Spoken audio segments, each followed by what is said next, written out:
I'm Captain George Mitchell. This is Coastal Chaos. You hooked that good fish. Now what are you going to do? On my boat, we have what we call the 2-finger rule. We're only going to use 2 fingers to grab the line to get it that much closer. We don't want to take a wrap. We just want to use 2 more fingers. Just a little bit more pressure than you've been doing with your rod. Then you're going to lead them to the gaff. I say lead them. Lead that fish to the boat. Lead them right up to the gaff.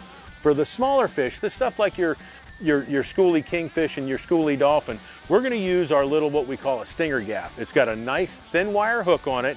It's a 6-foot long gaff. You can reach out and grab them. You can fling them in real good. Our next gaff is going to be our 3-inch, what I call my medium gaff. It's a fiberglass gaff. It's nice and strong. I reserve that for the 25-pound to 50-pound fish.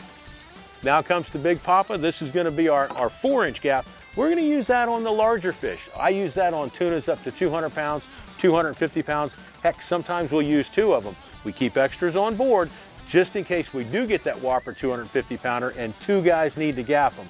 Lastly is Big Bertha. Now I'm pretty proud of this. This is what we call a flying gaff. It's got a detachable tip on it. You're going to stick the fish with this thing. The actual hook itself is going to remain in the fish.